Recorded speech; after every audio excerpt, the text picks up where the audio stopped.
Welcome to Breaking Ties, a new you after divorce. This is your go-to source for practical advice and support for when the divorce process has finished. Join us each weekday for a quick chat where we'll cover a variety of topics related to post-divorce.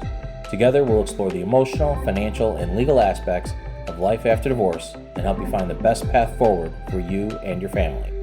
Here's your host and Certified Divorce Financial Analyst professional, Mike Fulkerson. Hi, and welcome back to another episode of Breaking Ties, a new you after divorce. I'm your host, Mike Fulkerson, financial advisor and certified divorce financial analyst professional. And today's topic is all about navigating those tricky post-divorce holidays and vacations, really especially when kids are involved. Now, let's face it, coordinating the holidays and vacations after divorce can feel like a logistical nightmare. But fear not. There are ways to create systems that work for everyone, or at least most of the people involved. I mean, sometimes you just can't make everybody happy in the situation.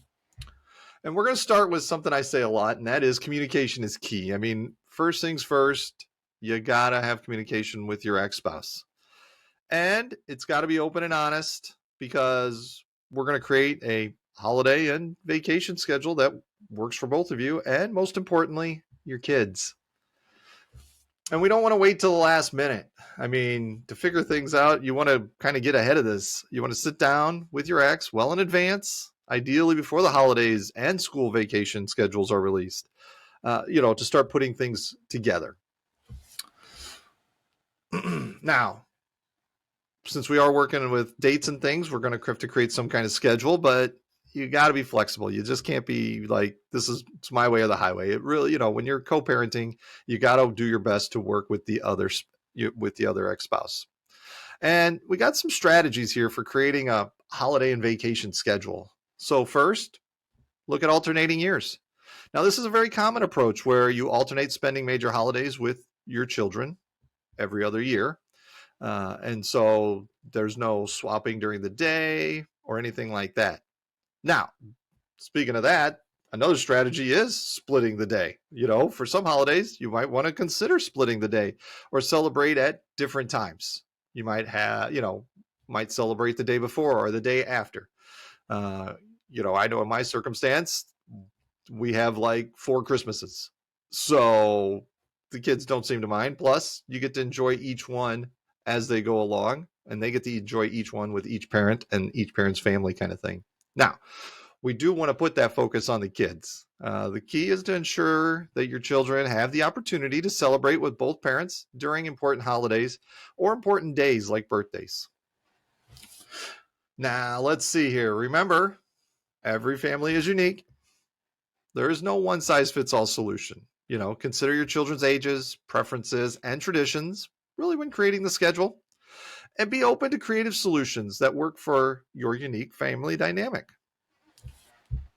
Even with a plan in place, communication is still critical during the holidays. Be flexible and understanding if unexpected situations arise, and they can from time to time. The goal here is to create positive experiences for your children, and not just that, but you want things to be remembered very nicely with your kids as they get older. You want them to look back and go, "Hey, that wasn't too bad." Now, one of the cool things is you get a chance to work on some new traditions if you'd like. Divorce creates that opportunity to establish those new traditions. It's really can be a very positive experience to, show yourself what you would like to do, and you'll get to create those new memories, something that they may not have experienced before.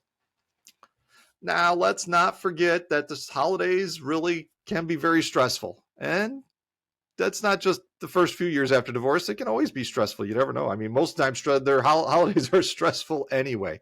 So don't neglect your own well-being. Schedule time for self-care activities that really help you manage the stress and recharge. Well, what if your communication with your ex is a little bit of a constant struggle? So you can look at mediation or co-parenting counseling. Sometimes a neutral third party really can help facilitate that communication and create a workable co-parenting plan for holidays and vacation. Now, it is a journey, so coordinating holidays and vacations after divorce can sometimes be challenging, but it's a journey you can navigate. And you can do it successfully. Many people have. With open communication, creative solutions, and a focus on your kids, you can create a new normal that allows everyone to enjoy the special times. Divorce may change your family dynamics, but it doesn't have to extinguish the joy of the holidays and vacations. All right? So I want to thank you for joining me today on this episode of Breaking Ties, a New You After Divorce. Should you have any questions on the topic, feel free to reach out to me. Contact information's in the description. Divorce is not the end of your story. As you and I already know, it is the start of your next great chapter. And with that, take care.